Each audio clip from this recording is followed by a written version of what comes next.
Hello, good evening, everyone. Good morning, good afternoon, depending on where you are. It's good to see you. Welcome to today's webinar. I see that quite some people don't have their cameras on. Welcome you all. Good to see more faces. Thank you. My name is Joël. For those who don't know me, it's probably the first time that you see me. I was in the last webinars at the background doing the technical support for this course to be able to, or for these webinars to be able to run smoothly. And today I changed seats as we also have a different setting or a different set of people, as you see. But I will be the host tonight, and I hope you have a good experience here with us. So we are studying this course, this online course called Introduction to Love School. We've had so far 2 webinars. The first one 2 days ago, seems like an eternity, it was only 2 days ago. It was called Paths from Collective Trauma to Forgiveness. And yesterday we had another one about social architecture to support truth in love. In both of these webinars, we've had Benjamin von Bendelsen and Sabine Lichtenfels, as you know. And today we have Uri Ayalon, a known face for you. If you don't know, Uri is a queer man. He's a father here in the community. He's also coming from Israel, Palestine. He has engaged in the Peace Research Village Middle East, a project that we've had several years ago. And now for the last years, he has been engaging in providing our education into this online, through this online means to the world. So he works in this department with me and with Yuval, who's today at the back on the background. Yuval will be supporting us from there instead of me. And we have as well, and sorry for not having started with you, Ida Shibli, also a long-term member of our community, an Indigenous Bedouin woman, also a queer woman, also a mother of a beautiful daughter, who's also very engaged in activism, especially for peace in occupied Palestine, Israel. And I wouldn't want to say more about them, but I would rather listen from them a little bit. So I would ask Ida if she could describe a little bit or give us a taste of your biography from an Indigenous Bedouin perspective.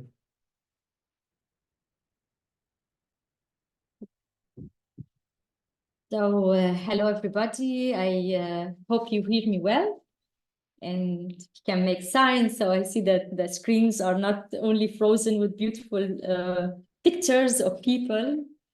And I say Salamu alaikum in my own language, and happy to be with you, happy to see you, and happy to know that many of you are taking active decisions to study and to exchange knowledge around the topic of love, sexuality, and its relevance in the world. This evening, me and Uri will speak about what is the power of love from our backgrounds as Indigenous person and as a queer person in our cases, and what is the relevance of this politically. And I'm going to speak a lot about my background, and I want to take the permission to also share with you my vulnerability and my shaky seat on speaking about love, sexuality, body, eros, in times that all of my identities as a Bedouin woman, as Palestinian, as a Muslim, as born in occupied Palestine, is going through genocide.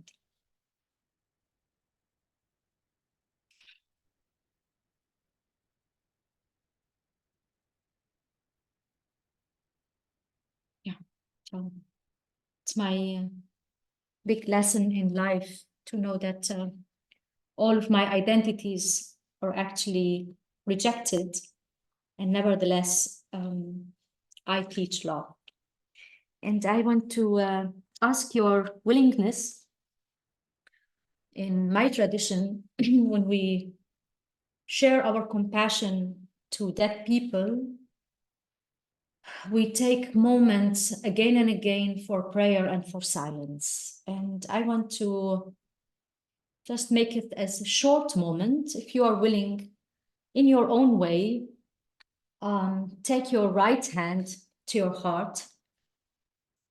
And while I hit this gong and take us in 1 minute of silence, where we can share our compassion and our light and our love to those people who are in this moment involuntarily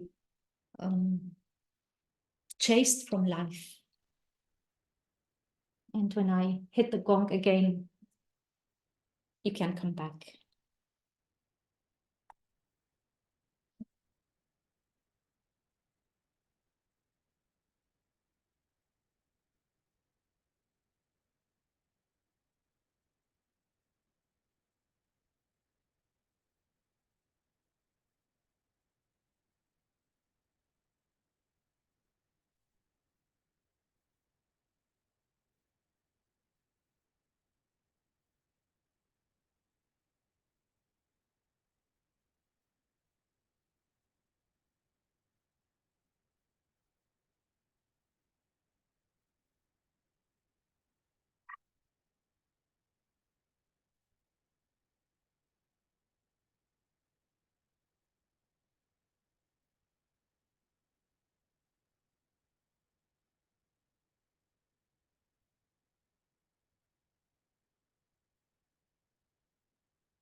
Thank you.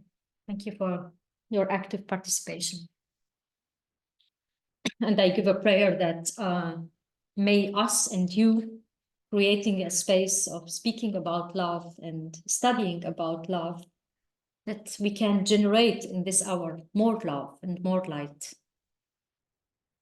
So back to your question, Joelle, thank you. I was born in occupied Palestine to a tribe that was forced to leave its ways of living as Bedouins 75 years ago with the establishment of what's called the State of Israel.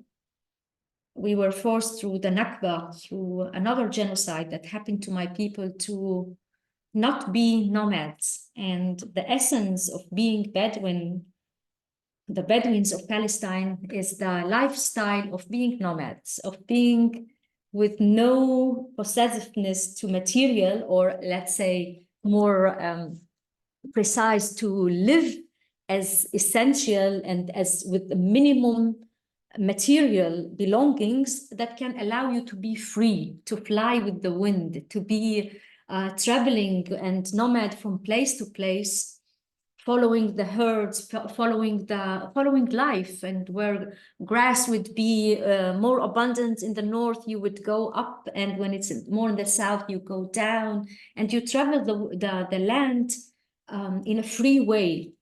And this lifestyle was cut. So when I will speak now in the coming moments about indigenous roots of my people, I am acknowledging that these roots are severe, are cut in the last 75 years, but they are, this cut is recent, and the memory of it, which is in our DNA and in our ways of living and in our memories, is still there.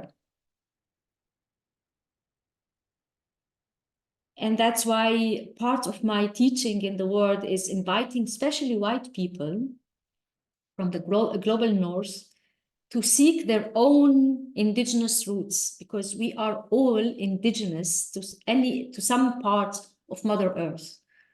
We all have been once indigenous and connected to the land. And from the main teachings that I take to the topic of love in the context of tribe is that when you are nomad, you hello, whoever is coming. Oh, what's happening? It's fine. Okay. Let's call the spirits of technology to be with us. So the main teaching of being wild and being nomad, beside that you have to be very careful with possessiveness and ownership and be light, is that you are trained to be wild, to be as closer to Mother Earth and to nature as possible. And we all know how, I guess, each one of you, if you take a moment and remember a walk in nature, or a picnic outside as close as possible to the elements, I guess many of us feel our sensuality awaken. The wind, the water, the creation around us start to speak to us. And many people report on an increase of appetites when we are in nature. From there came the habits of picnics, because appetites increase, but the appetites for life, the appetites for others, because you start seeing creation and you are part of creation. The other element of being born into a tribe and living in a tribal life and indigenous life is that we learn that our fulfillment, our personal fulfillment, is not dependent on one person. We learn the interconnectedness and the interdependency on one another. I remember growing up in my village, and whenever I'm angry or I have a crisis with my mother, I don't need to solve it with my mother because she's angry at this moment. She is absolutely not reachable at this moment. But I have 7 aunts from the side of my father, and if I would walk another 5 minutes, I will have 9 aunts from the side of my mother, and I can go to them and consult with my anger, with my rage, with my feelings.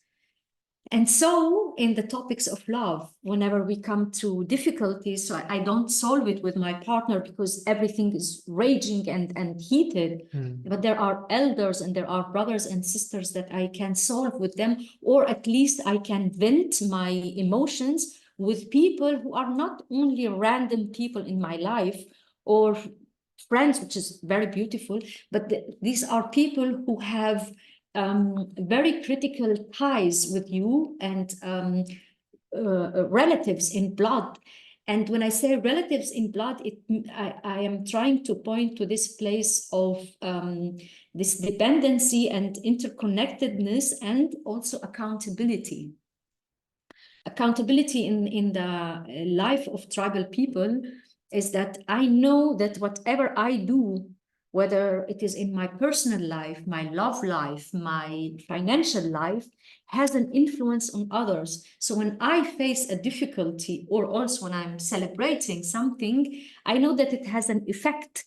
So this accountability forces me many times to be accurate with life. Versus our life, most of us, when we live in this individual life of that the modernity is encouraging us to live it, we depend a lot of being on our own. And suddenly the person that we are in love with, or our nuclear family, becomes all what we have. So we are so dependent on one another. If one falls, the two are falling. And versus with tribe, we don't only walk together, we walk together. many of us walking together toward a certain direction. So far, I hope I answered your question. Yeah, thank you.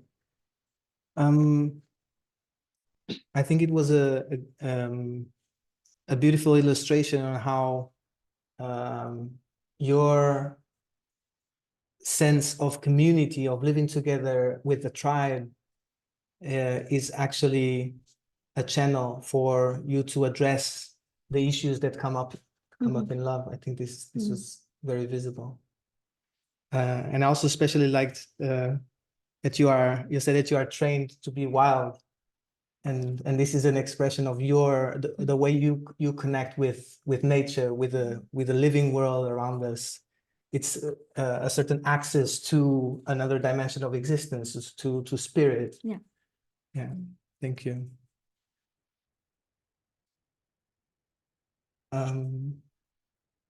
I wonder if there's anything else that you think it's missing. I see you enthusiastic about wild, and then maybe I want to enlarge a few sentences about this, because in this system of modernity, wilderness, and the quality of being wild, especially for women, is often associated with something negative.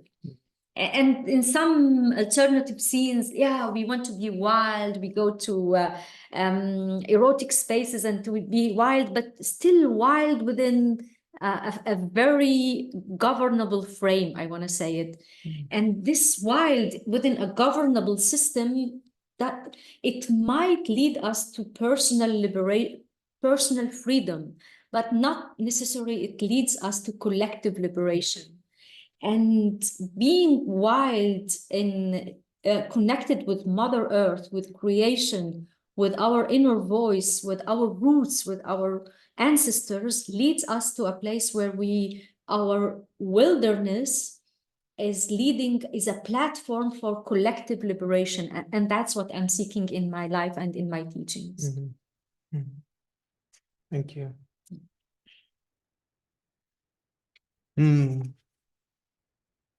Uhi, I would like to ask you the same question.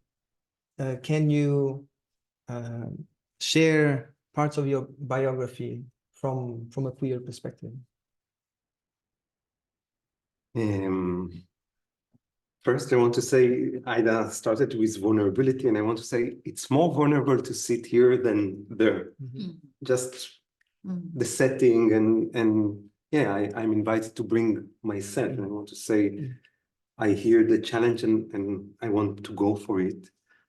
And also another layer of vulnerability is that these issues, the queer identity, culture, and the indigenous identity and cultures, are not in the center of the body of knowledge of Tamara. The fact that we have this webinar is a decision, is a decision to go against the stream of Tamara, which is right now the mainstream of our community, is white, is heteronormative.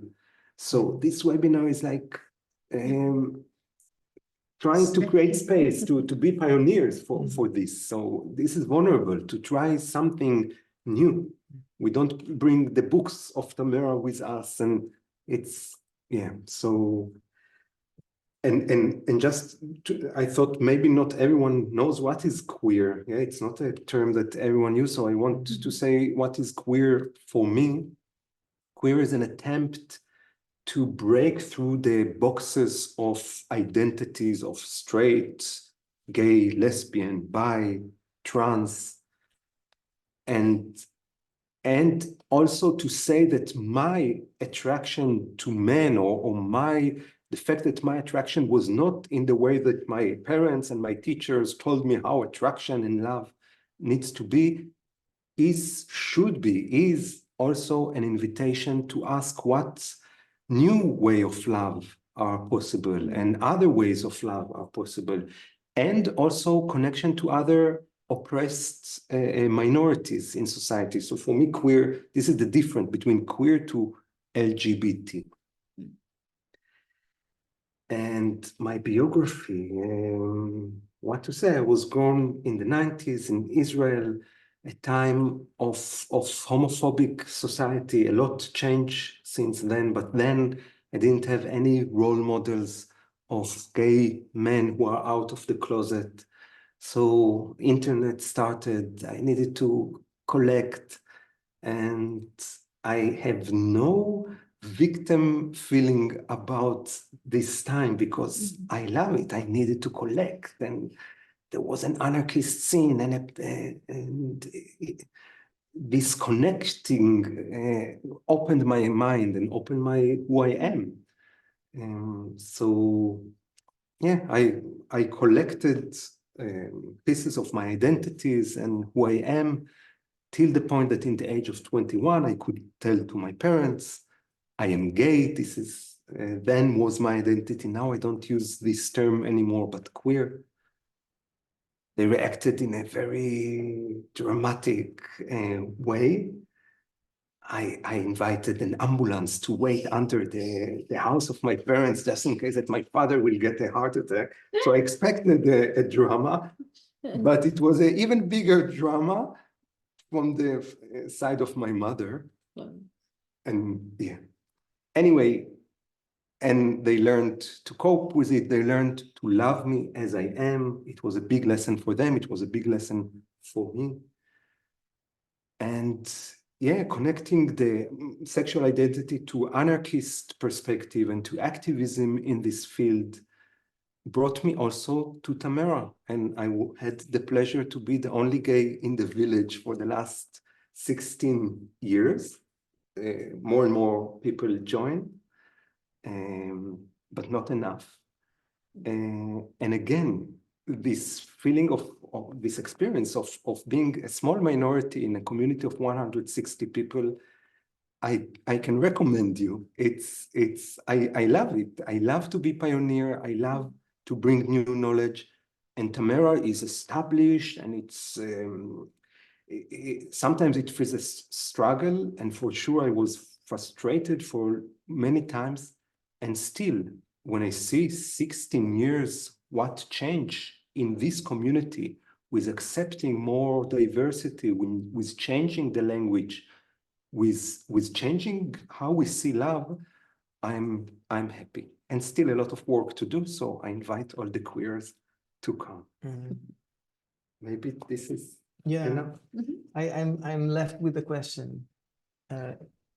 I heard that the search for your identity when you're so young led you to connect and to discover things and to put things together. And that is connected also with your political awakening, right? But they are not one and the same thing, right? Do you have them separated in time, or like how do you make this connection? How did you make this connection? So one big awakening for me was the sentence, nobody is free till everyone is free. So to understand that my own cable chains are connected to the issue of animal suppression and social suppression and the occupation. So this started when I was 13 years old already, to understand that it's all connected. And yes, like when I guess it was easier for me in the age of 21 when I discovered the Nakba, the big disaster of the Palestinian people, and I discovered that the story that was told to me as an Israeli Zionist about how it was justified to establish the Israeli state was a lie, or was on the suffering of another people. It was probably easier for me to be open for another narrative out of this experience of I was raised in a narrative of men needs to love women. And yeah, so this is the connection. Thank you. Thank you. Well, I'm glad that we had this short view into your past, where you come from, what was a little bit of your journey, like few milestones. Thank you for that. Now we know a little bit more who is with us today. And I would like to ask you, to ask the participants to bring their questions. You might have already questions to Aida, to Uri, or to both of them. Feel free to, or if you have, please write them to Yuval. He is at the back, and we'll just simply start answering your questions. And I would make simply a moment to see if something comes.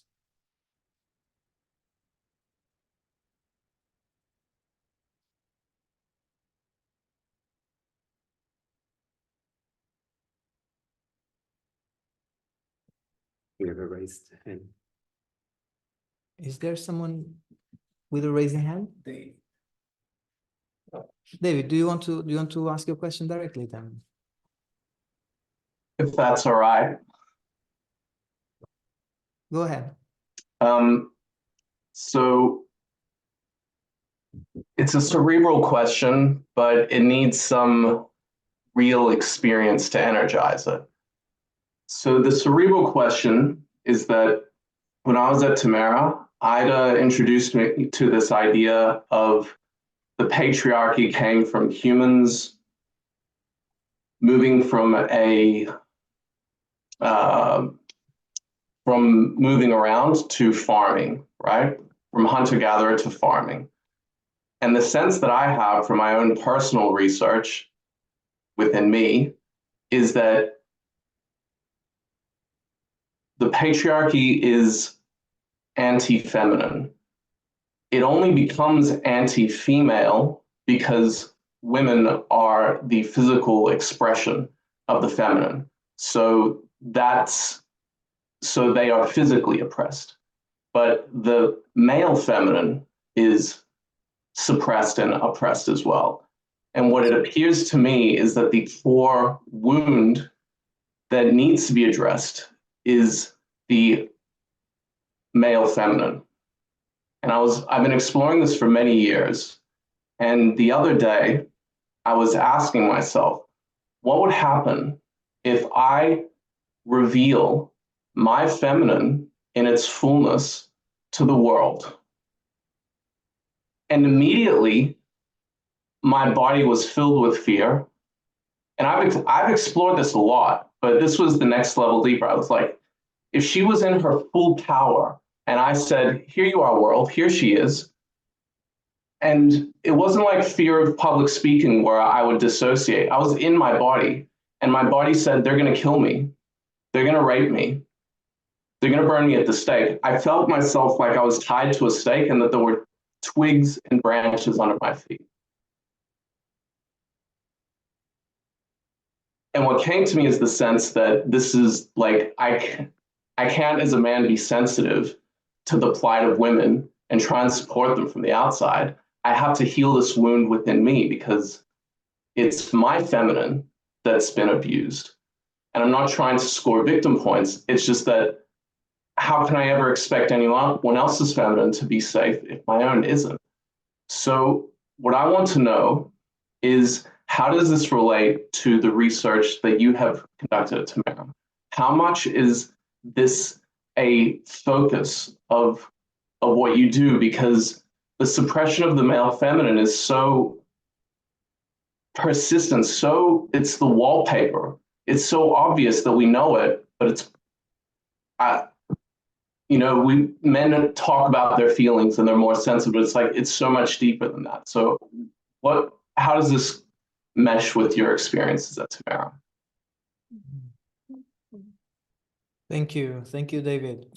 I heard so much more than a question. I feel for me it was already a contribution and a lot of statements, a lot of insights that were put on the table. Thank you for that. I open for you. Yeah, thank you, David. I will start. In most of my research and where I would be teaching also in the past, I would say that patriarchy started from these places when us as Homo sapiens went from hunters and gatherers, wild and moving into farming, possessiveness, and so. And today I would add that by self was not enough to establish patriarchy. What really established patriarchy was when that move led to a cutting flow, when people start accumulating beyond their needs. So it is not only the movement from hunters, gatherers to farming, but to the place where I save for the unknown future, because I don't trust the nature around me and others around me. I accumulate beyond my needs for the unknown times. Yeah. And that cut of flow is what led us to patriarchy. And I would absolutely agree with you that the feminine aspects of our being, whether we are in male body or female body, gender-wise or non-binary or whatever, we are I think that there are masculine qualities and feminine qualities, and they are in each body in a certain percentage. Personally, I think the more balanced we are within our qualities, the better, but the balance could be also 70-30 or 50-50 or whatever. And I think absolutely agree with you that male bodies have been suppressed as well as female bodies and not allowed to show their feminine qualities. That's why I say that answering patriarchy has to come from a place of soft qualities. And these soft qualities are the exact qualities that are not wanted in patriarchy, especially for men, but also for everybody. And these qualities are this tenderness, hospitality, generosity, vulnerability, being attentive, being sensitive, being compassionate, all these soft qualities. And this is mainly coming also from a friend of mine, Miki Kashtan, who wrote a brilliant article. Maybe later we can add it in the chat, of answering patriarchy with soft qualities. And she doesn't call it feminine qualities, but soft qualities. And that soft can go for male and female. Yeah, and maybe another line of it is that to tell you that in my personal life, and now it's a little bit far away from your contribution, but still I feel it connected, that in my young age, when I met a man that in my senses, I felt that he is embodying patriarchy by this being tough and being not sensitive and taking power. And so I remember myself hating and fighting these men under the flag of I am hating and fighting patriarchy. And by this, I think I made my own personal mistakes where I did not allow myself to surrender to the love to one man. It took me time to differentiate between one individual, male body, and patriarchy. And so to tie it with your contribution, I think the more male bodies, and everybody, but in this case, male bodies, move from this imprint of patriarchy toward embodying what they really are beyond patriarchy, the more accessible they are for love. The more it is a contribution for establishing a culture that it's beyond patriarchy.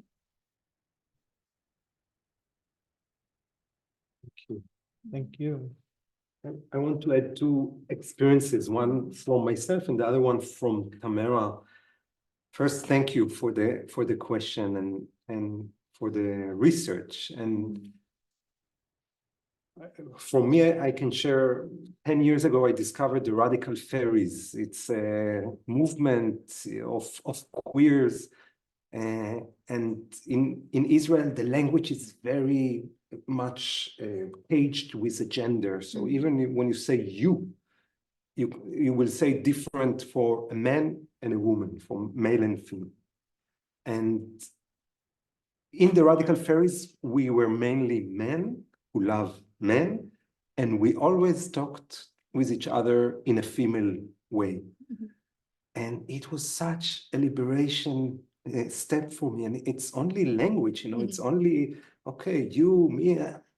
It's immediately, it's like a trick making me vulnerable by talking in feminine about myself, about my friends.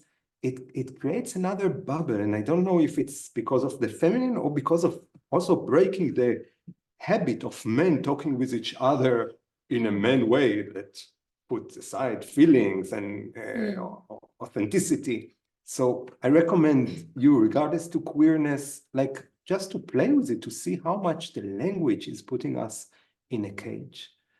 And back to Tamara, I want to say that one of the things that made me being attracted to Tamara is to see how much men here are in service for the women.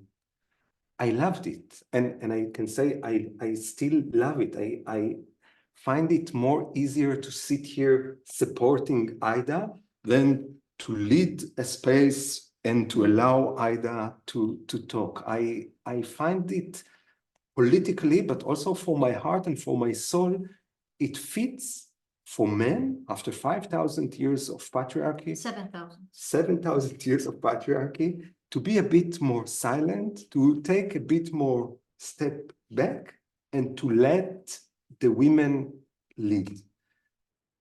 I liked it, I love it, I'm proud of it, and I think with the evolution of this project, only now comes the question, your question is coming to Tamara. Okay, so we the men, what is our voice? What is our work to do, except of being a bit silent and supporting?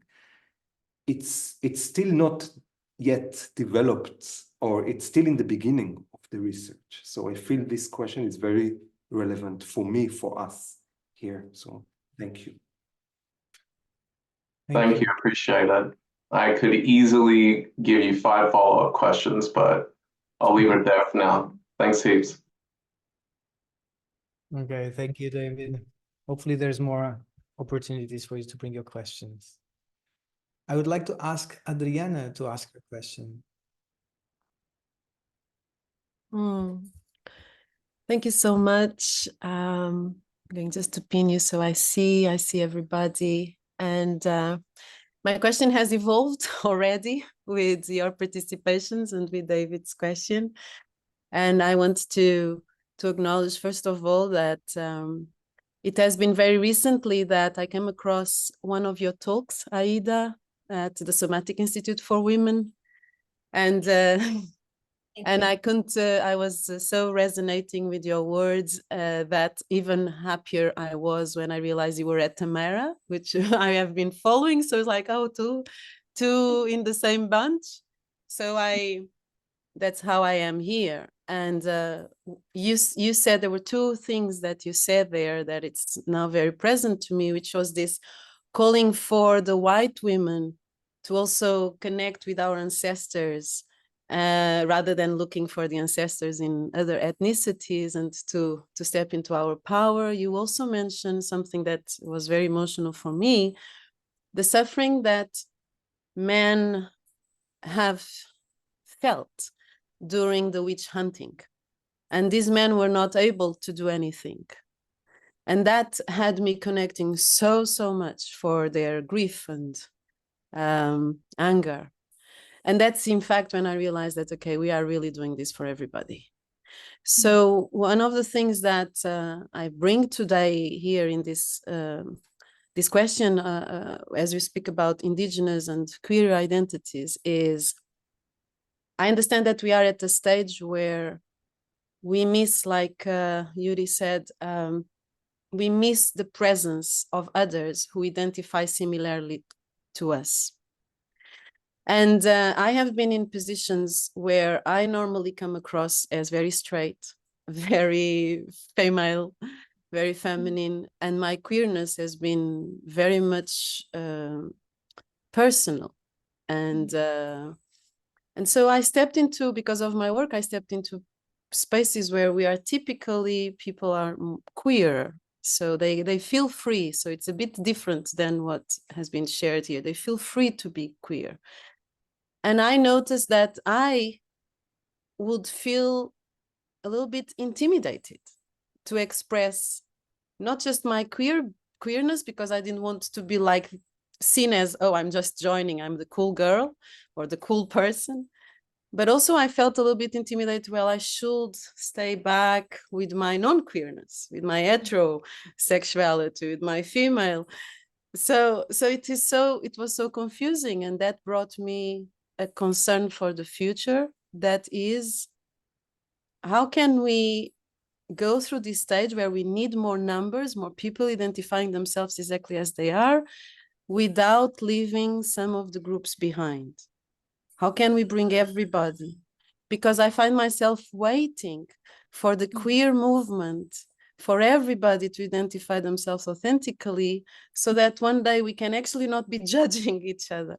So I would like to know if you have any, well, I imagine you have so much to contribute to how can we go forward, non-discriminating, whilst not leaving anybody behind, including the men, the heterosexuals, the people who have been considered to be dominating society so far.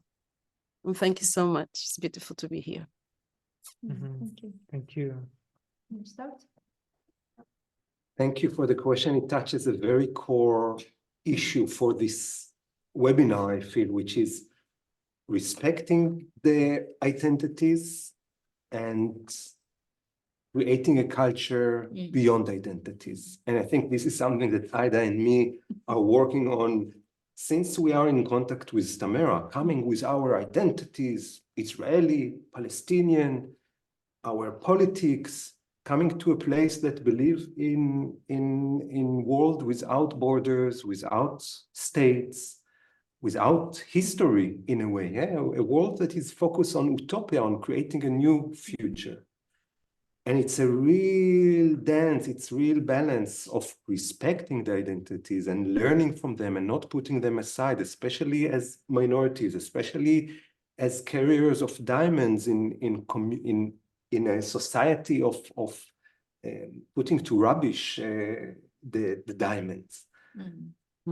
Keep the diamonds, and as you said, to allow even more diversity. And I can say in the first day we asked who is queer on the spectrum of queer, and there was maybe a full screen open their cameras. Like usually it's 5, 2, 6, 7 people out of such a big group. And it was like, wow. To me, it looked like 25. And my first reaction was, wow, I'm not alone. And then I said, wow, soon we will be majority. And there was also pain in this sentence, because part of being queer is also being a minority and knowing what does it mean to be a minority in the society. So when everyone finds their own queerness, I feel something in my experience of being marginalized is diluted. So interesting. Also, when you introduced Ida as queer, we have very different way of being queer. For you, it's sorry for putting we're gonna fight online. We do it for 20 years. So. The question of which price you paid for this identity, or how much this identity is playing in your biography, in your life, and we don't make a competition. But I just say it's an interesting and important question, also for the queer and indigenous, also for the Israeli and Palestinian culture, how much we put aside and how much we respect and take with us. I'm happy that my children are not Jewish, not Israelis, not German, not Portuguese. And I ask myself, I have a child, she's almost 9 years old. She doesn't know that gay people, that queer people are oppressed. She lives in a bubble. She knows me and my ex-partner who are male. And for her, it's just another option. And I ask myself, when should I expose her to the fact that it's not normal? Yeah, I leave it like this. Thank you. This topic of identities. I was in a talk with Gabor Mate last week with a group of Israelis and Palestinians who are facing the genocide now. And he spoke a lot. And do you know Gabor Mate from The Wisdom of Trauma? And one of the things that stayed with me, he said, liberation is a constant process of de-identification. Liberation is a constant process of de-identification. And I see the wisdom in it, I see the beauty in it, because when you are identified as, you become that. And whenever that is addressed, criticized, you take it personal. I am criticized, I am dismissed. And how is it that we develop and that consciousness to distinguish between me and my identities? Mahmoud Darwish, who is the national Palestinian poet, said, my identities, I want that my identities become like my clothes. I take them when I want, and I let them, and I change them when I want something else. I don't go to a meeting with my pajama. My pajama is one of my identities, and I don't take it there. So when I become aware of my identities, of all my identities, and I play with them to what serves the whole, what serves the space that I'm in, that's great. But when my identity becomes a flag to separate me from the other, that's a question. That's a big question. I disagree with you that of this place of wanting to keep the queerness also, like not everybody, like that's my, I feel it, you know, fortunately or unfortunately, I don't know how to say it. With this process of the genocide on my people, the whole topic of the Palestinian flag and the Palestinian culture was so limited. And today, when I open the screen, when I open the news, I feel that almost everybody became Palestinian. Everybody is having the Palestinian flag and speaking about the Palestinian culture, and they wanted to squeeze and conquer Gaza, so to eliminate Palestinians, and suddenly everybody's Palestinian, and I'm happy. I'm happy because then somebody can take that flag and wave it toward a higher level. So I feel what you say, but actually I'm ready to give away my identities and to become one with life and still be aware of what is the combine my identities. It's true that my queerness from that level of percentage is less percentage than yours, but still I will tell you that the inner work that I had to do and still do when I first kissed a woman in public in a dancing party in Tamera when my daughter is watching. That was like a work that I needed to and there were other Palestinians in the room. And I needed to rise to that, to that respect and to kiss the woman. And when I came to sit right next to my daughter, she looked at me and she said, "Mama, you are beautiful." And the work that I needed to do, I thought all of my body is melting. And so to percentage and to identities. Thank you. Thank you. And thank you also for showing your 20-year-long struggle. I find this very authentic. Yeah. Thank you. maybe to say that we are in friendship of 20 years almost. Yeah. And last time we were holding this webinar in this course, it was in October, and we needed to invest a lot in order to hold this webinar, which now it was not a question. Then, because of what happened on the 7th of October, and because of the effect on our identities and our hearts and souls, we couldn't speak with each other for a few days, for 2 weeks. I wanted to speak with him. He didn't want. This is not He was true. And anyway, thank God that we had the support of our community in order to open the hearts and to be able to be like we are now together. Yeah. Thank you. Very important. Okay. I'd like to have one more question. I'm a bit lost in terms of the order, but I guess that Reels from Costa Rica is now the person to ask question. I'm sorry if I didn't pronounce your name right. Oops. Yeah. Hello. Can you hear me? Yeah. Hi. Actually, Ras is busy, so I'm Hala. I'm his partner. So I'm sitting on for him. Good to see you, Aida and Uri. I was in Tamara in 2017. I worked with you, Uri, in the garden. And thank you for all the beauty and wisdom that you're sharing. I really love the concept of wearing my identities as clothes and changing my identities as clothes. And I just want to comment on David's question very quickly, because I come from the Tantra sex positive community, and I just want to mention how embracing the inner feminine, whether you're a man or a woman, is completely different and often opposite from being nice. Because I see a lot of people, thinking that, oh, being feminine is being nice, but that's actually being nice, in my opinion, is the opposite of being free. So every time somebody feels like, oh, I shouldn't say that because I want to be nice, they're actually being oppressed. They're oppressing themselves.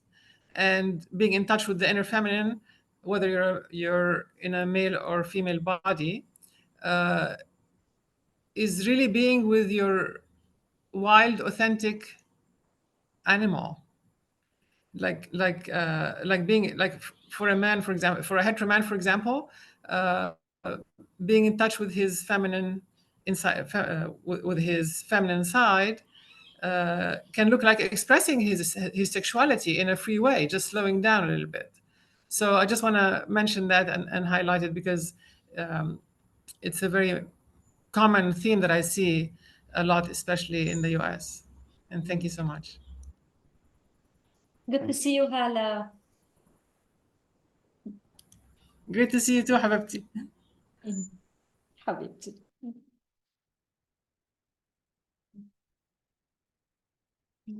I think we can that's have a contribution. another question. Can I have a tea? Yes.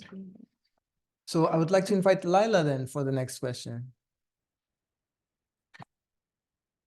Hi.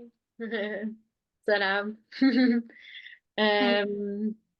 My question goes to you, Aida, because I'm also Palestinian. I'm half German, half Palestinian. And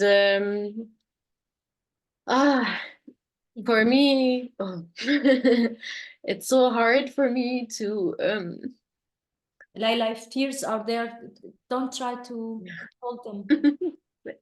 We are in extraordinary times. I'm with you. Islamic. Yeah, it's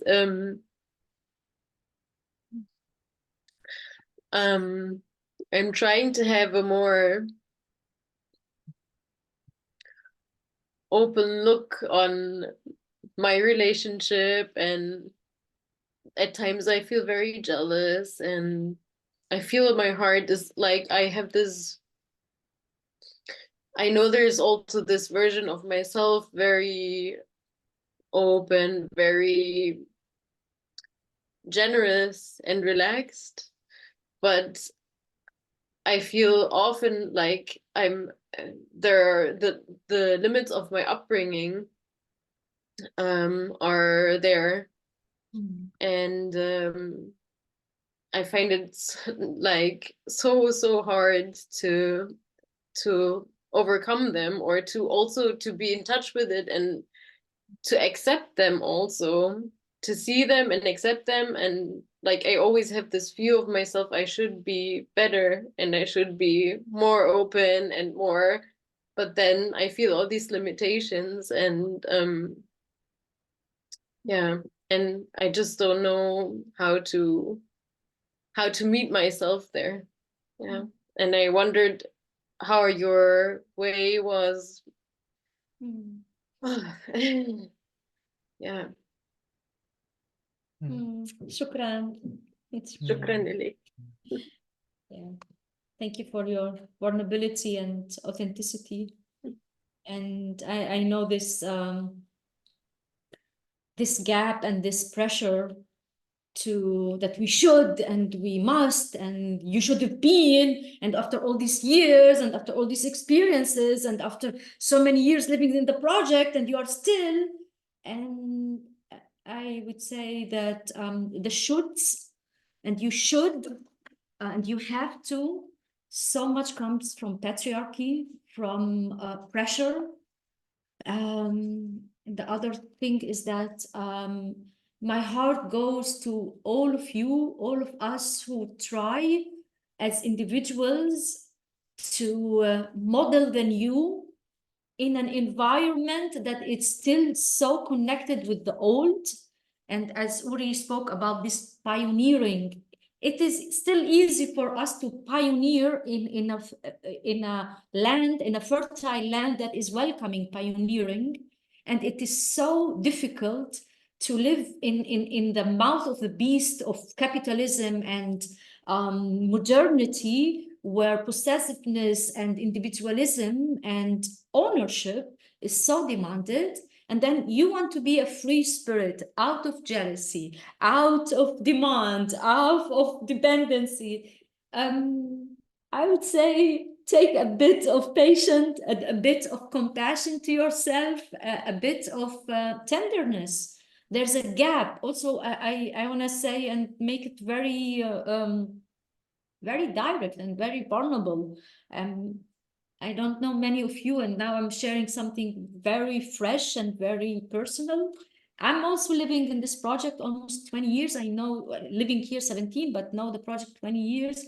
I think I'm one of radical feminists and the person who believe in liberation, collective liberation, and many things that I can fill with the vision that inhabits me and how I want to live that vision. And there are days, and just recently, I'm still even in the storm of examining in reality the vision that I hold to the reality of the conditioning that I was. And it's not only about our uprising in whether it is in a Muslim background or Arab background or East or West. No, we are collectively conditioned in a certain way, and everything rewards us for staying in that conditioning.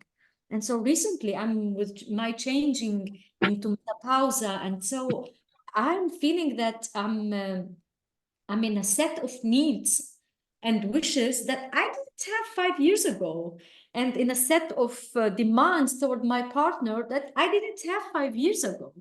And suddenly I see him opening to another woman sexually and flourishing, and I start comparing, what am I now, the dry woman who is like not visited, and she is the diva, and I'm confronted with that. And the beauty is that I can rebel and battle with these things with friends, with compassion, with love to myself, and saying, wow, I'm on my way, we are on our way.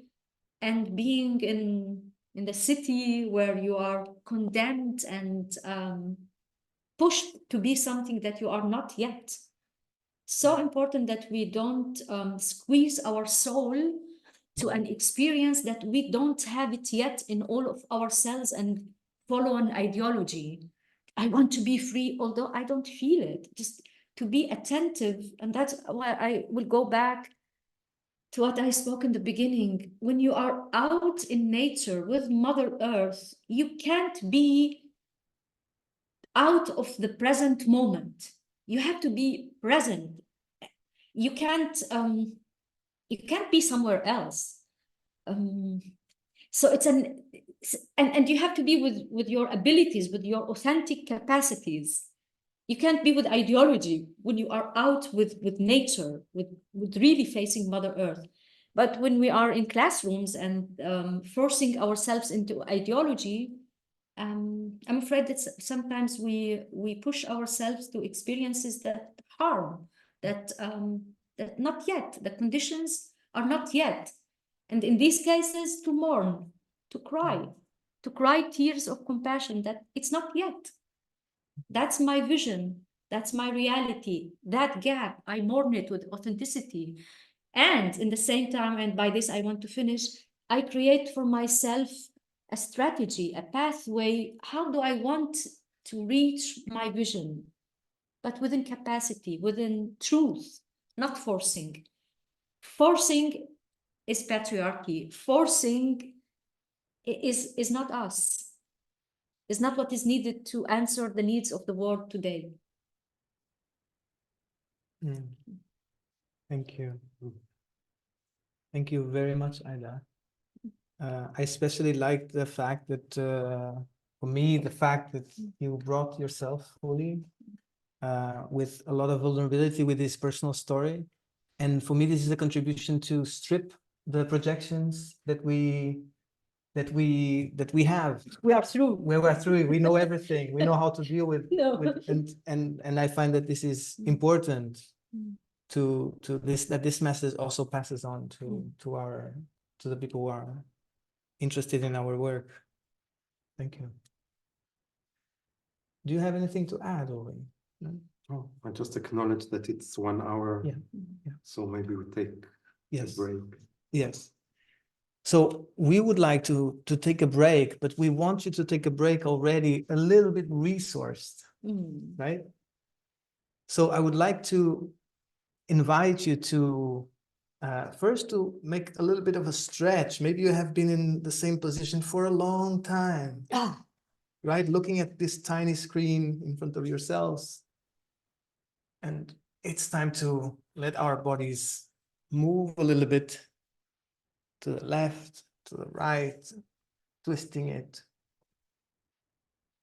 stretching it. And I invite you to look around slowly to the ceiling, for example, to the walls that are around you, and to perceive what is there, to see the colors, the shapes.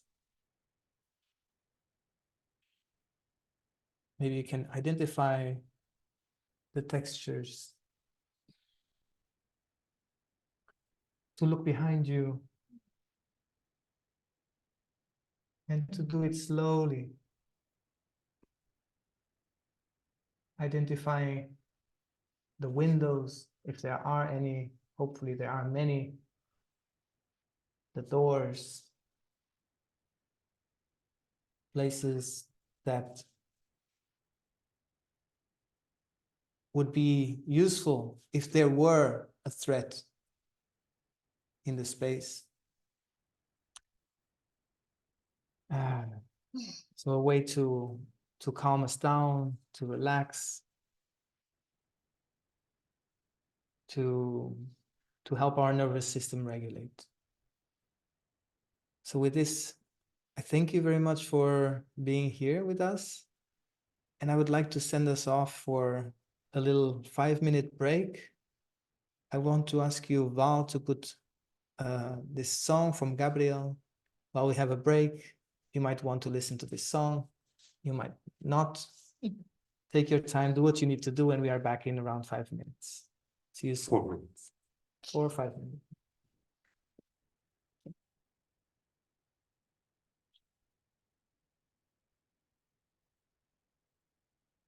Close our camera.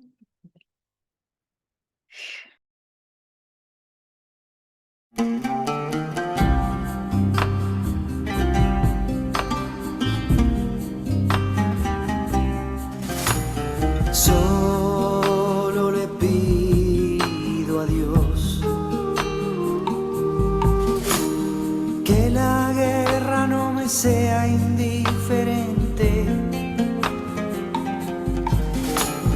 Es un monstruo grande y pisa fuerte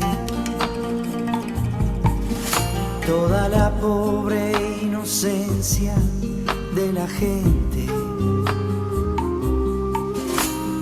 Es un monstruo grande y pisa fuerte toda la pobre inocencia de la gente. تنها از خداوند میخواهم که نباشد بی تفاوت به جنگ.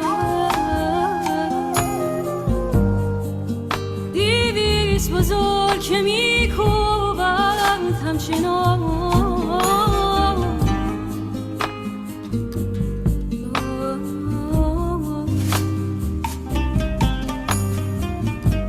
بر سر معصومیت مردم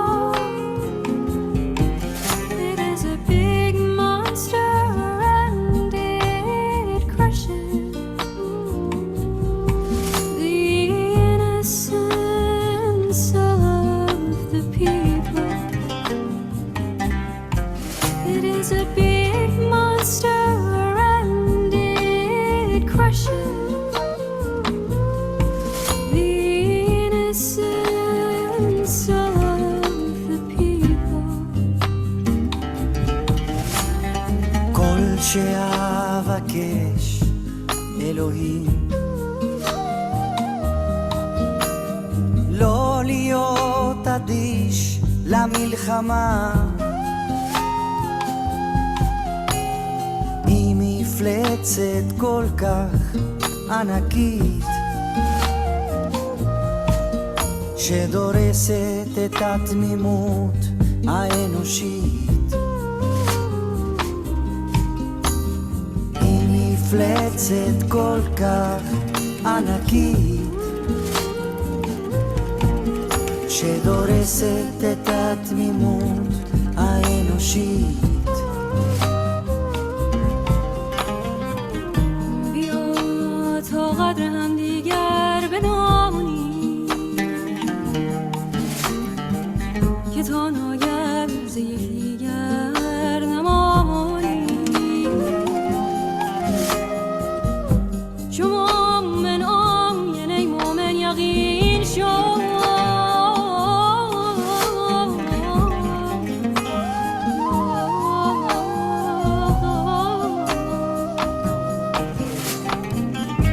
چرا واین ما رو گرانی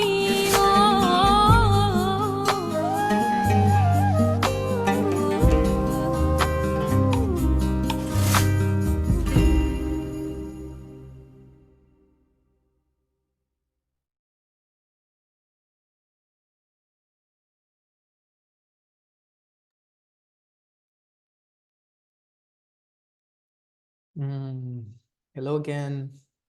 Welcome back. Some people are still coming. Thank you for coming back and for joining us again. So we are going to continue with more questions. I would like to ask Sonia to ask her question, as she had a very concrete question that she wrote to us.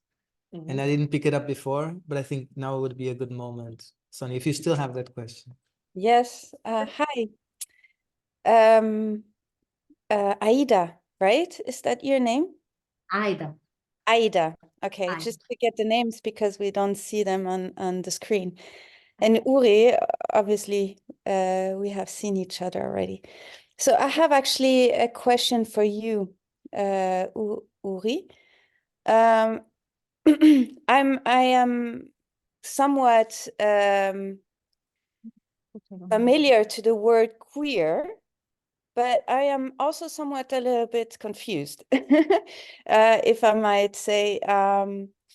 So my specific question to you is, you identified as gay, and then you identify as now you identify as queer.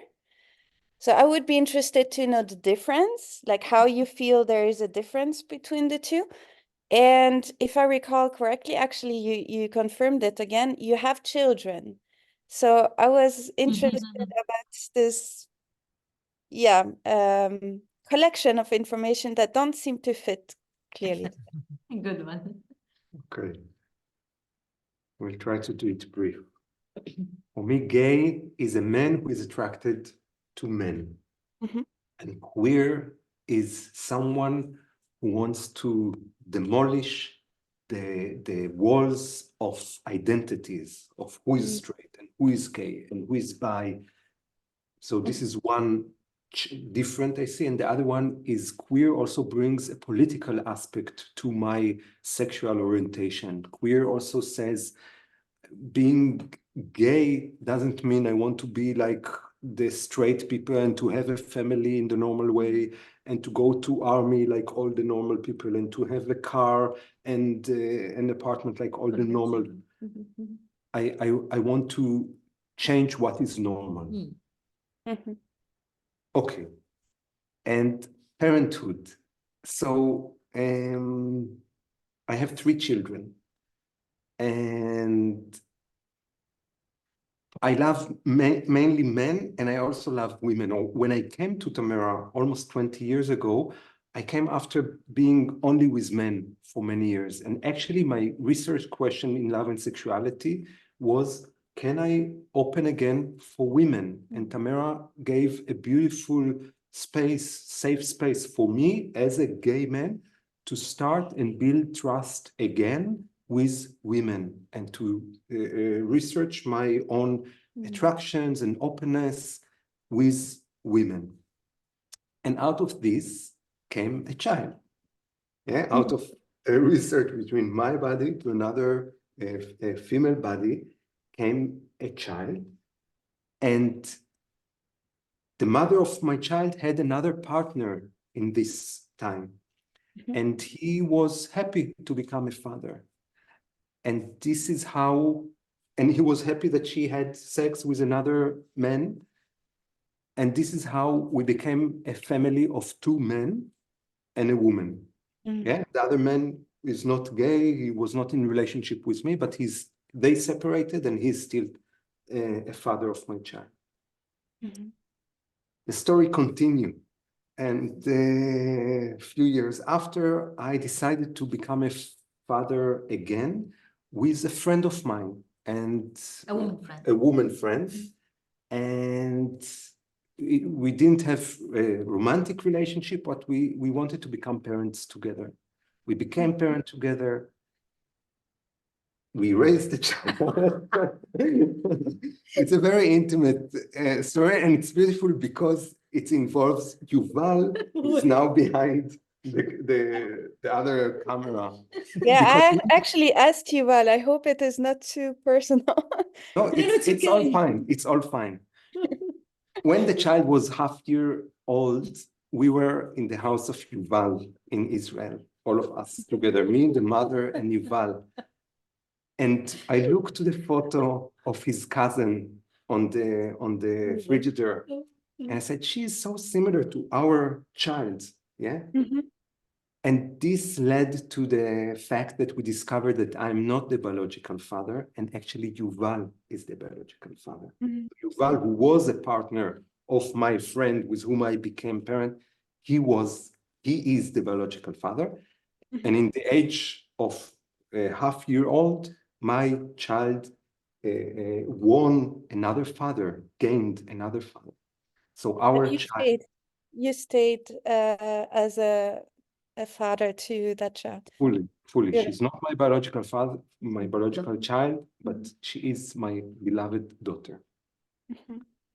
And yeah, it would be interesting now to hear Yuval, how it was for him. It's not the issue of the webinar. I can also go there.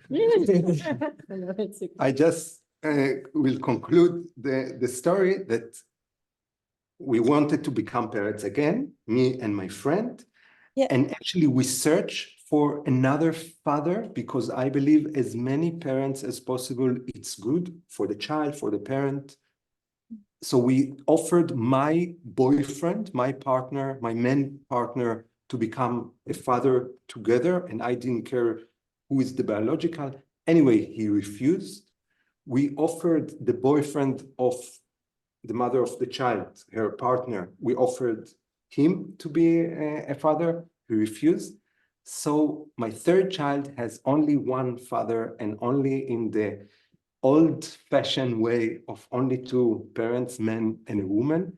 And it's also fine. But yeah, but I want to say the stories sound maybe crazy or strange or complicated to understand.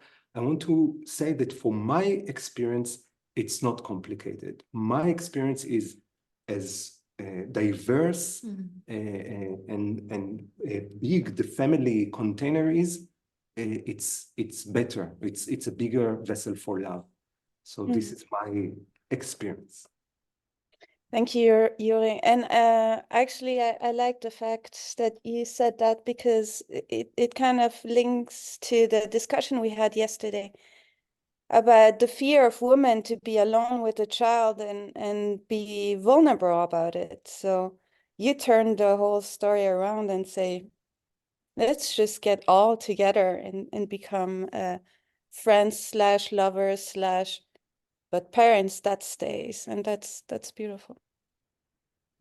And we have also the privilege of being held by community. So all this maybe complex situation that can bring jealousy and competition and whatever, it's new, it's pioneering, is held in a bigger vessel of community. So I also want to say this. Yeah. Thank you. Thank you. A good example is that now the mother of your last child has a new partner, and he's very close to that child as well. So it's not what we would call a father, but it's someone that is really, really close, or is getting really, really close. So it's an example of how community works or how things can move. And if I might add to this, because I find it very important and I find interesting that you said queer for you is just opening the gates of like identities. And going back to what you said about Gabor Mate and many yogis, you know, in their perception is you have to get away from these identities to be able to or the other way around, the more you love, the more you can put down your identities, because love and is all encompassing. And so you don't have to be fixated to a flag or a gender or whatever you have. You can just feel as being human and loving another human, and you can just put aside all the different identities, which I believe is necessary to heal. Thank you. Yeah. Thank you. I would like to continue with Sophia. Yes, thank you. That's a big thank you. Huge thank you. I'm like my whole life I feel like it's been around like culture and trauma. I want to say there's nothing that has been moved inside me because I'm also like from two family lines that are both refugees, so and uprooted. So I feel you, and it's really hard to see history repeating and repeating all the time. And okay. Take a breath. Take a breath. Allah. It's good to allow ourselves in our vulnerability. It's okay. Yeah, it's really weird. Like the chills, how they start, like the pulse really fast, and the throat dries out, and it's anyway. Thank you for saying that. Okay, so what I want to share has been it's been a struggle, I feel, thinking always about culture patterns and trauma, and looking into the future and no identities. And what I've noticed is in communities, I've seen different manifestations of patriarchy. Like there is no patriarchy that looks the same from community to community. And to my understanding, this is very culture, like specifically culture. Like there is a specific manifestation of patriarchy for every specific culture and background. So what I have seen in many communities is if there are many people from one specific culture, then that patriarchy, that manifestation of patriarchy becomes the dominant voice. And what I also have seen is if there are many people from that culture, there is no breaking into to actually say, you're doing something that's a culture that comes from a pattern that comes from your own culture. There is no mirroring because this is also normalized if most people come from that culture. I don't know if I'm making sense, but I've seen this so much that people don't even recognize it and they normalize it for each other. And there is then a structure of power within communities that are supposed to be 100% accepting and diverse and all those kind of things. So my question is, have you seen something like this in Tamara?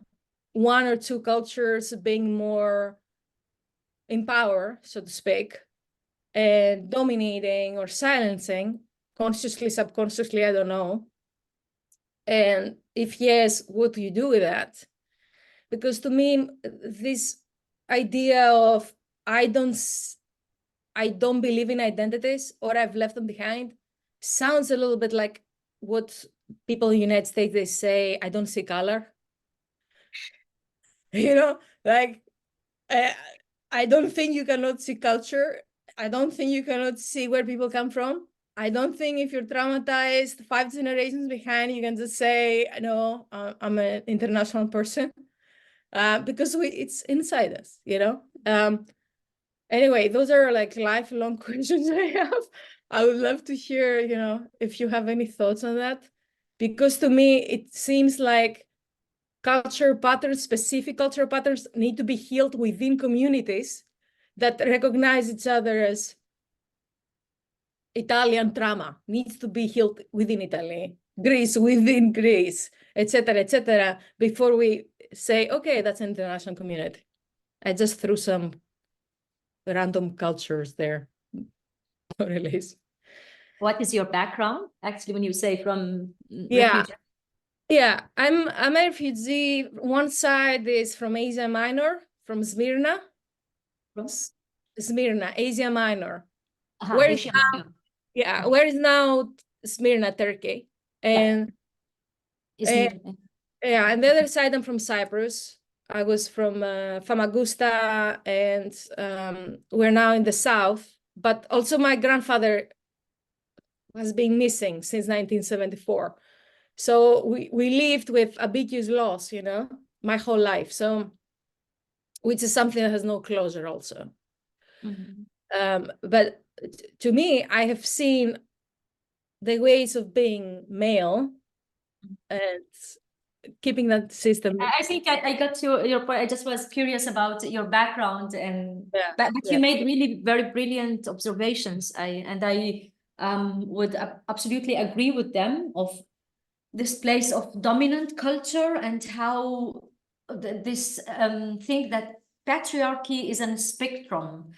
In some cultures you see definition of patriarchy very clear, and in other cultures, let's say specifically in Tamera, as you asked, we live in the dominant culture is German people. And I am sure, and if we will make social observations, there is patriarchal expressions in the German culture where they are transport here, and then we come from other cultures and we all carry the heritage of patriarchy. And then it would be very great that we become mirrors for each other, so we can transform these patterns to post-patriarchy. And it's too early to claim that we are there. We are not. And it's I absolutely agree with you that when a culture within themselves, we become blind. We have blind spots to our own issues and difficulties, and that's why from other cultures it's important. The beauty of Tamera is that we invite to multinational and multicultural. Before we say first we heal within our culture and we see what is us to do, we come together because the project by itself is a political project that want to create bonds and bridges with the outer world and deliver a message that it's for us all. So every dimension and every culture that comes is a good addition. And it creates friction. We have a lot of friction. we are not through, and we are in the last 5-6 years in a very deep, serious study to the whole topic of social justice, people of color, and you wrote like, I don't see colors, no? I don't see, or like if I would be in Israel, people would tell me, you don't look like an Arab. Oh, really? How would an Arab look like? So we are not beyond it, and the beauty that we research it and we try to, to transform it. Maybe you want to add? I have two thoughts. One is that it's also on the issue of queerness. Tamera has a blind spot, or the history of this community is that in the 70s, a group of radical people stepped out of the society in order to have a radical research in love and sexuality, and in order to free suppressed issues. And stepping out of the society allowed them to do an amazing and deep research, but they missed the update that happened, the gay liberation movement that happened in the world. It didn't happen in Tamera. So there is still a very old-fashioned language and knowledge on this aspect here, which is now being updated, now is changing with the generation. The same with the issue of blindness to the color. The vision of Tamera is to create a new culture. So they left Germany and they left their identities and they left it for the vision of culture for everyone. And only now in the last 4 or 5 years, people are starting to study what does it mean, the traumas and identities that we carry, and the gap between the privilege of a German person saying, I throw away my identity, and other people coming from other places, less privileged in the world. Yeah, so these are my thoughts. And again, I feel privileged to live in this time of having this change. Because for me, discovering a blind spot, it's very embarrassing and it's very empowering. Because I know, okay, now it's the time to grow. So now we have it as a community. We have a huge blind spot and we are growing. Thank you. Thank you. Yeah, thank you for your answers. I would like to say that these a lot of what was touched now answering this question has been big points of friction here inside of the community, and a lot of space to learn about these things, to grow. And so we are full on into this work in the last years. Appreciate the question. Right, so we continue with Deidre. I'm sorry if I pronounced the name wrong. And I think from the time, if we want to have Mhm. breakout rooms, it will be the It last will be one. last one. Yes, it's the last question. It's the last hand. Okay, Please. thank you. My name is Deirdre. Thank you. My sense is that I might be asking for a bit of reflection back. I come with the invitation of mourning the gaps with authenticity.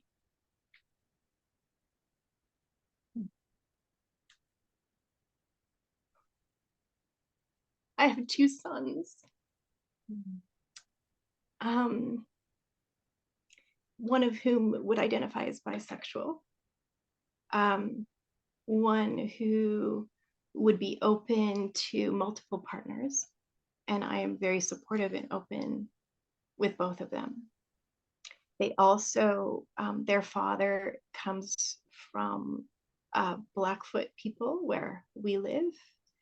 And so they're living in a world of queer and Indigenous, and they look a lot like me, so they aren't perceived as being from this place, from the people of this place.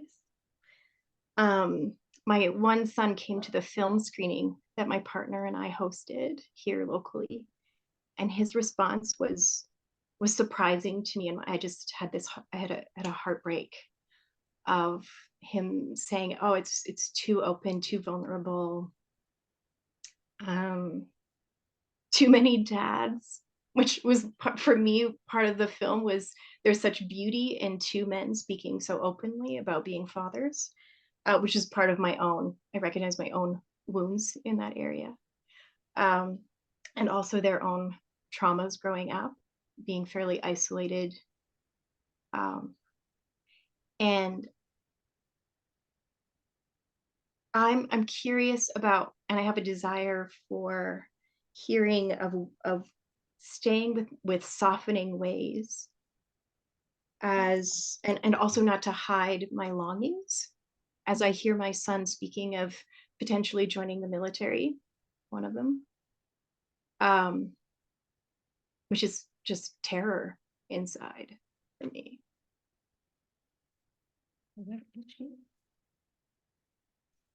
Maybe I just pause here. Thank you. Thank you for your care of what you bring and the words that you have chosen. We are asking ourselves the question, where do you come from? Where are you located? I live in Alberta, Canada, east of the Rocky Mountains.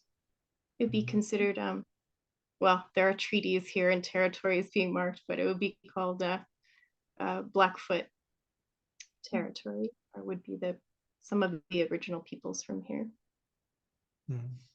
Thank you. I just want to resonate with you. Yeah, thank you for your vulnerability and for your sharing. And I invite a lot of mourning, a lot of grief, and on the gaps where we want to be taken, perceived, welcomed as mothers for our children, where we are not seen, where the gaps between what we would want for our children and what they want for themselves. What is the edge of love? What is the edge of love when the person that you love loves something that you can't love? The thing that he loves or she loves, you can't love it. And what is the edge of love? And for me, these are the places where love becomes a political force where we need to take ourselves on the hand, like with tenderness, with a lot of tenderness and patience to grow our love, to include, to make a circle around the thing that is not wanting us, not. Yeah, and I can tell you from personal experience, all my identities were rejected. All of who I am, what I am to the world was rejected. And I understood that to grow an ability of love, even love what is called enemy, what's supposed to be my enemy, to grow to that place will be my highest protection. And today I understand that I missed at that time of growing my love, I missed people to tell me, and take your time to cry, and take your time to grieve, and call people around you and let them know that you are in sorrow. Let them know, not blaming, not demanding from anybody, but let them know I am in sorrow, I am in difficulty. It's not easy for me. And still, my ethic will be that I will not limit my child or my partner to go where she want to go. And still, I have to report what is the impact on me, but without demanding that you should fulfill my image on you. Yeah. Thank you. I also want to bless the miracle of internet. It happens for me again and again that someone is in front of me in a screen, like you.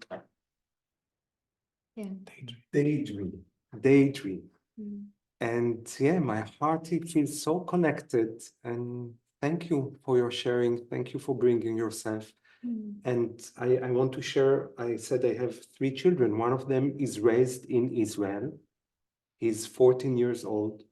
And my biggest fear in my life, my biggest terror thought is that he will have the decision to go to army in 3 years. So when you said terror, yeah, I feel with you. May we learn to be the best peace workers that we can with these challenges. Thank you for your sharing. Thank you. Good. Thank you so much for all that has been said, everything that has been moving inside of everyone, the tears, the sadness, acknowledging the world that we live in. So I'd like to send you off now into breakout rooms. We have, I would like to make it 10 minutes. And because we had so many things that were deep sharings, also from your side, very personal sharings. People are moved. So I am wishing for plenty of insights or plenty of material that is circulating in our systems, and so I would invite you to share these insights or share what is moving inside of you in these 10 minutes, and then we'll be back. We'll collect some of the voices so that we have a sense, and then we'll close our webinar tonight. So Yuval, if they are ready, yeah, okay, enjoy your time.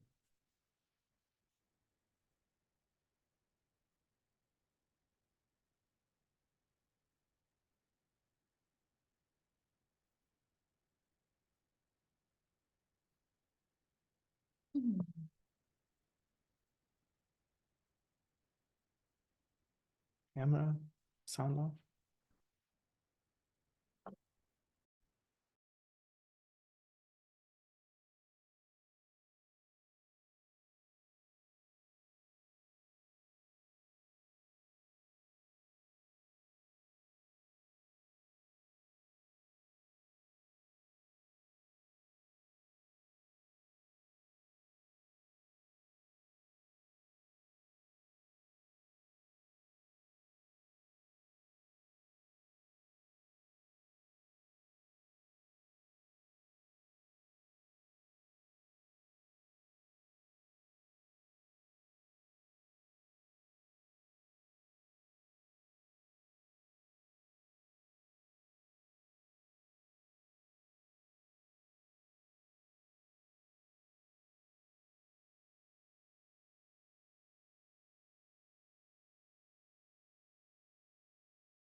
You can close. No, not the Hello, everyone. Welcome back. Okay, I see good faces. All right, so we are in the last few minutes of our webinar tonight. We are going to have some sharing from collecting feedback from what happened in the breakout rooms. And if you want to speak, you can just put up a hand sign and I will call you.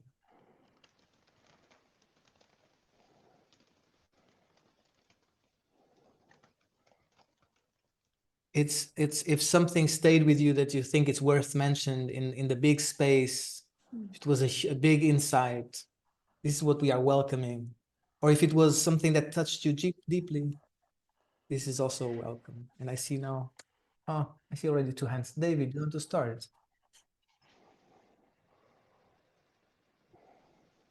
Well, firstly, we felt in our group that this webinar feels more alive than, and there's something about this, and we appreciate seeing Yuri in this role. There's something really nice about that. But the big thing for me was that Yael unzipped me in talking about the difficulty of being an Israeli in Israel.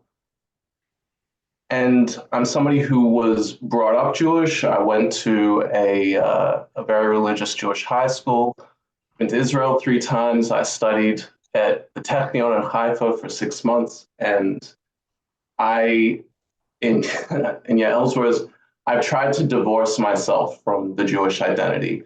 I had enough of it, and I had enough of Israel. And I've wanted to, as Sophia said, not see color anymore. So if somebody asks what religion I am, it's like, I was raised Jewish, but I'm not Jewish because it's not relevant to me.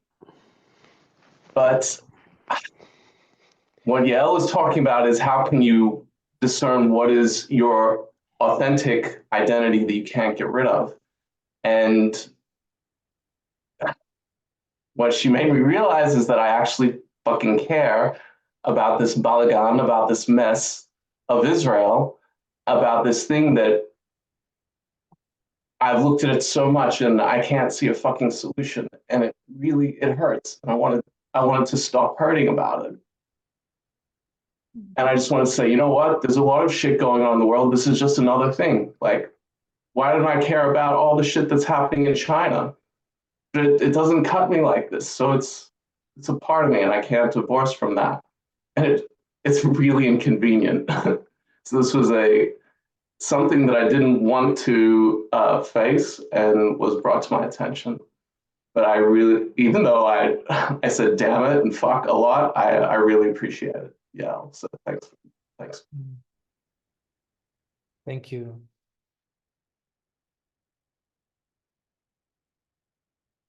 Okay, can you put the gallery view, Eva?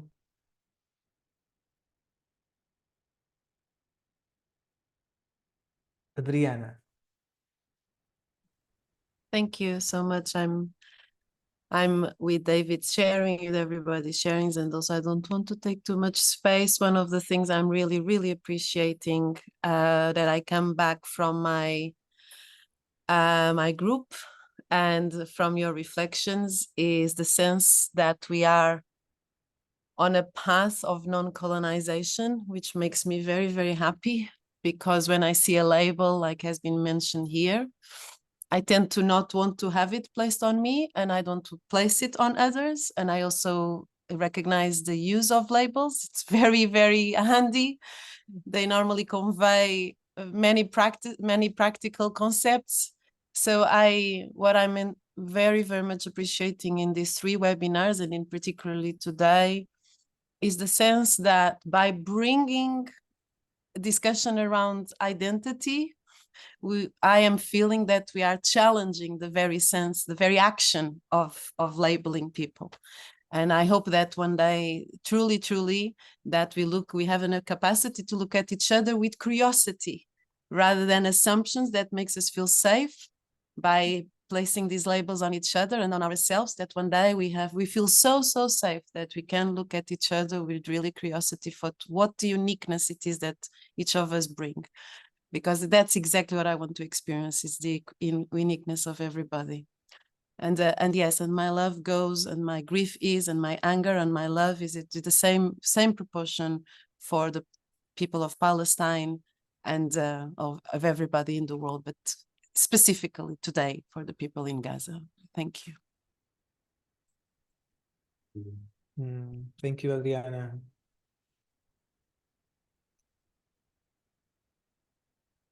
Thank you for this perspective of having curiosity towards the future, towards each other.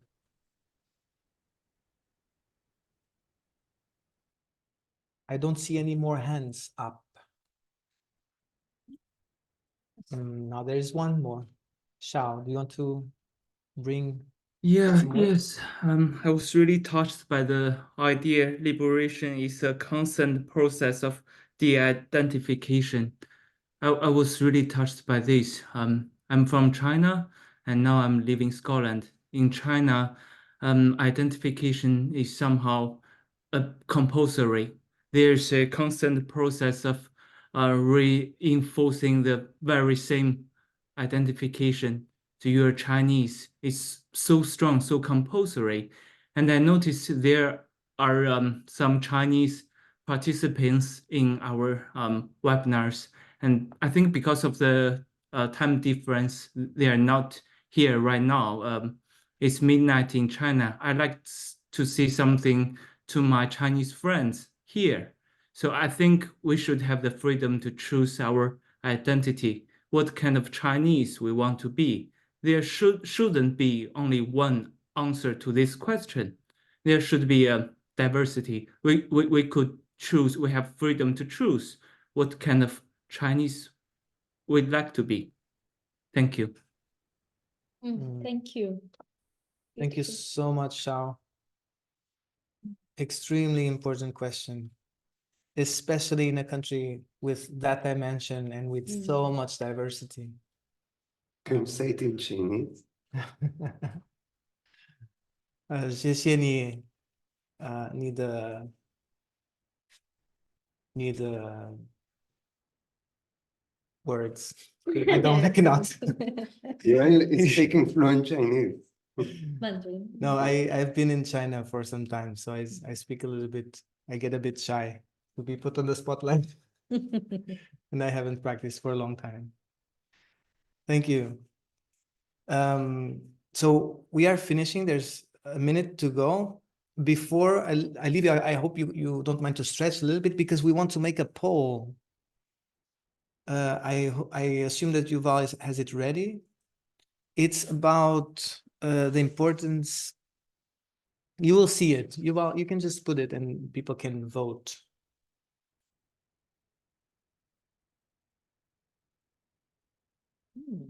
We have this poll because for us it is important to receive feedback on the offer of this webinar, and it's for us good to hear from you on this question.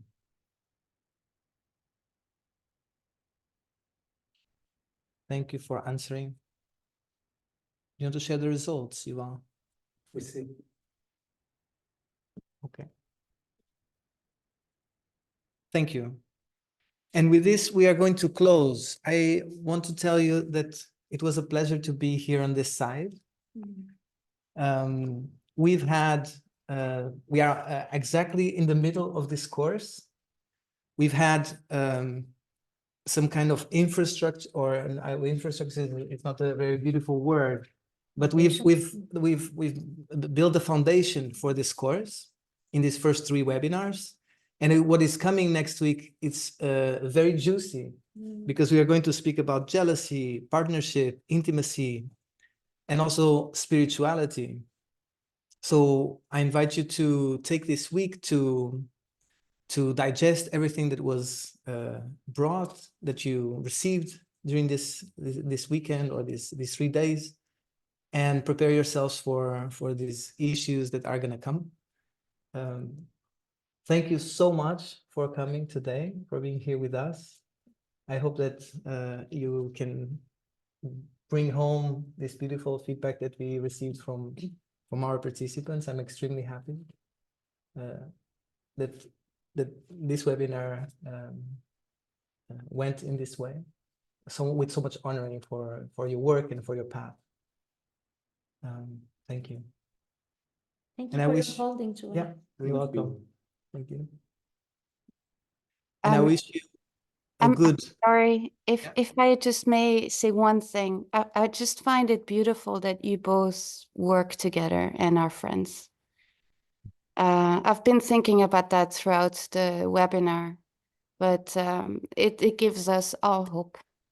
That we both? Yes. I agree with you. It gives me hope also. This love connection. Thank you. And we work on it a lot. And so love is work, love is training, love is not just an emotion. Always. I'm privileged for this work, for this path of work.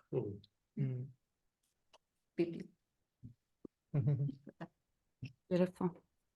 Thank you. With this pearl, we say good night, good morning, good evening, whatever you are, good afternoon, and see you next week. Thank you. Thank you so much. Bye. Obrigado. Adeus. Adeus. Até a próxima. Au Boa revoir. semana. Tchau.